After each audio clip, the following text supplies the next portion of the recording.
حرات میں حضور علیہ السلام کی اولاد سے ایک شہزادی بیوہ ہو جاتی ہے تو وہ اپنے بچوں کو لے کر کے سمرقند میں آتی ہے اور پوچھتی ہے کہ یہاں کوئی شخص ہو جو مجبور لوگ مفلوق الحال لوگوں کی مدد کرتا ہو۔ تو لوگوں نے بتایا کہ یہاں دو بڑے سخی لوگ ہیں، ایک مسلمان ہے اور ایک مجوسی ہے۔ تو اس نے کہا مجھے تو مسلمان کے پاس ہی جانا چاہیے، اور گئی اور کہا کہ میں مفلوق الحال ہوں، میرا خاندان رسول صلی اللہ علیہ وآلہ وسلم سے تعلق ہے، غریب الدیار ہوں، شوہر کا سر سے سایہ اٹھ گیا ہے، یہ بچے ہیں، تو آپ اگر میری مدد کر دیں تو میری سفید پوشی کا بھرم باقی رہے۔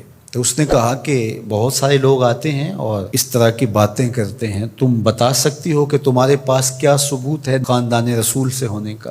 تو اس نے کہا میں مفلوق الحال ہوں، بچوں کو لے کر کے ہرات سے یہاں پہنچی ہوں، تو میں شجرہ تو ساتھ نہیں لیے پھر رہی، بس میری بات پہ اعتبار کر لیا جائے۔ اس نے کہا کہ میں تیری بات پہ اعتبار نہیں کر سکتا۔ خیر وہ وہاں سے اٹھی اور اس مجوسی کے پاس چلی گئی اور اس کو جا کے بتایا کہ مفلوق الحال ہوں، یہ میرے چھوٹے یتیم بچے ہیں، میں رسول کریم صلی اللہ علیہ وآلہ وسلم کی اولاد سے ہوں، تو آپ اگر میری مدد کر دیں۔ تو اس نے انتظام کر دیا ایک چھوٹے سے گھر کا، اور جو ضروریات کی چیزیں تھیں وہ باہم پہنچا دیں۔ یہ بھی سو گیا اور وہ مسلمان تاجر بھی سو گیا۔ ابن جوزی لکھتے ہیں کہ جب رات ہوئی تو اس مسلمان تاجر نے، سخی نے، خواب میں جنت کے منظر کو دیکھا کہ ایک خوبصورت محل ہے جس کے پاس حضور نبی رحمت صلی اللہ علیہ وآلہ وسلم کھڑے ہیں۔ تو یہ آگے شوق سے بھرا اور کہا حضور یہ محل اگر آپ مجھے عطا کر دیں۔ تو فرمایا یہ ایک مسلمان کا ہے۔ تو کہا میں بھی تو مسلمان ہوں۔ فرمایا تیرے مسلمان ہونے کا ثبوت کیا ہے؟ آنکھیں کھل گئیں، ماضی کا سارا قصہ ذہن میں تازہ ہو گیا، اور وہ جو لفظ کہے تھے کہ تیرے سیدہ ہونے کا ثبوت کیا ہے، وہ لفظ احساس پہ ہتھوڑے برسانے لگے اور نکال دیا گیا دربار رسالت سے۔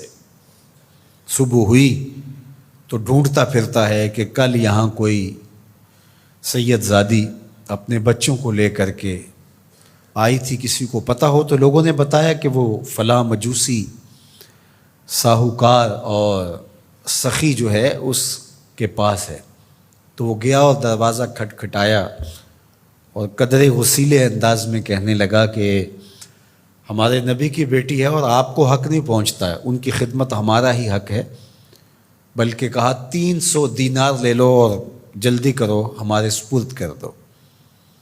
تو اس نے مسکرا کے دیکھا، کہا کہ میں نے تو انڈٹھا سودا کیا تھا، اب تو منظر دیکھ چکا ہوں، جہاں رات آپ کو دھکے دے کر نکالا گیا وہاں مجھے وعدہ دیا گیا کہ تو نے میری بیٹی کی خدمت کی ہے، تجھے اور تیری نسل کو جنت کی ضمانت دی جاتی ہے، اور میں تو حضور کے ہاتھ پہ کلمہ پڑھ کے اسلام قبول کر چکا ہوں۔ اللہ اکبر۔ نسبت رسول کا احترام، محض نسبت رسول، عمل تو بعد میں آتے ہیں۔ اللہ اکبر۔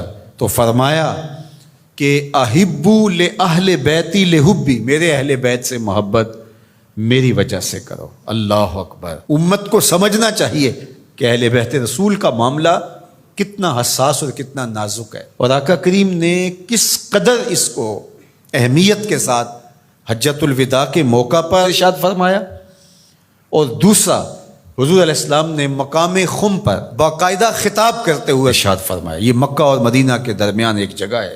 الا ایھا الناس، اے لوگو، انما انا بشر یوشک ان یاتی رسول ربی فاجیب، فرمایا کہ میں بشر ہوں، موت کا فرشتہ پیغام لے کر میرے پاس بھی آئے گا اور میں رب کے بلاوے پر حاضر ہو جاؤں گا۔ وانا تارک فیکم ثقلین، لیکن تمہیں تنہا اور لاوارث نہیں چھوڑ کے جا رہا، تمہارے اندر دو بھاری چیزیں چھوڑ کے جا رہا ہوں، جس کو میرے حضور بھی بھاری کہیں وہ کتنی بھاری ہوگی۔ اولہما کتاب اللہ، ان میں سے پہلی چیز کتاب اللہ، اللہ کی کتاب، فیہ الہدی والنور فخذوا بکتاب اللہ واستمسکوا بہ، اس میں ہدایت ہے، اس میں روشنی ہے، بس اللہ کی کتاب کو مضبوطی سے پکڑ لو اور اس کے ساتھ تمسک اختیار کر لو، جڑ جاؤ اس کے ساتھ، لپٹ جاؤ، چمٹ جاؤ اس کتاب کے ساتھ، اپنا ربط کبھی بھی قرآن سے ٹوٹنے نہ دینا، قرآن کے ساتھ اپنے تعلق باطن کو کبھی کمزور نہ ہونے دینا، اس کی تلاوت دن کے اجالوں میں رات کی تنہائیوں میں تمہارا معمول حیات رہے۔ فحث علی کتاب اللہ، حضور نے ابھارا لوگوں کو کتاب اللہ کے ساتھ جڑنے کے لیے، وَرَغَّبَ فِيهِ، اور ترغیب دی کہ اس کتاب سے وابستہ رہو، اس کتاب سے جڑو، اس کتاب کو کبھی نہ چھوڑنا۔ ثم قال، پھر ارشاد فرمایا،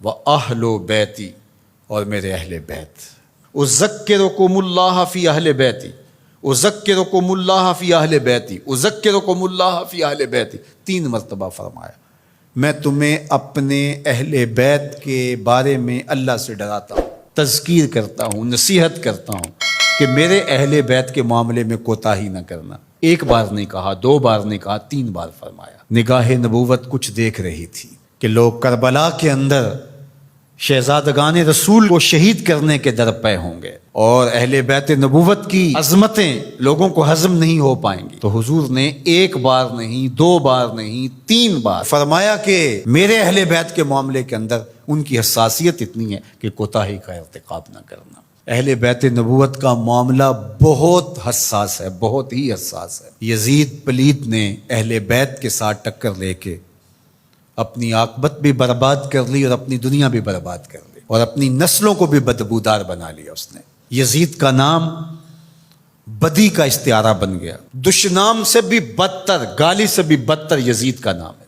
حضرت امام حسین رضی اللہ تعالیٰ عنہ حق کا استعارہ بن کے ابھرے، اور قیامت تک ان کا نام زندہ، روشن، سرخرو، کامیاب اور بامراد رہے گا۔ رہتی دنیا تک حسین کے نام کا جھنڈا اونچا ہی رہے گا۔ اہل بیت کے لیے دلوں میں محبت جو موجزن نہیں رکھتا سینے میں، اس کے سینے میں پتھر رکھا ہوا ہے، اس کے سینے میں کسی مومن کا دل نہیں رکھا ہوا۔ یہ پیار تو ہر وقت سلگتا ہے، لیکن جو ہی محرم کے ایام آتے ہیں تو پھر خوشبوئیں پھیلنا شروع ہو جاتی ہیں، اور ان کے لیے دل میں جو جذبات پیدا ہوتے ہیں، اللہ اکبر، ہماری 1000 جانیں تصدق ان کے قدموں سے لپٹی ہوئی خاک پر۔ دین کے جھنڈے کو جس طرح انہوں نے اونچا رکھا، سرخرو اور سر بلند کیا، قیامت تک یہ امت خراج پیش کرتی رہے گی، اور محبتوں کے نذرانے ان کی چوکھٹ پہ پیش کرتی رہے گی۔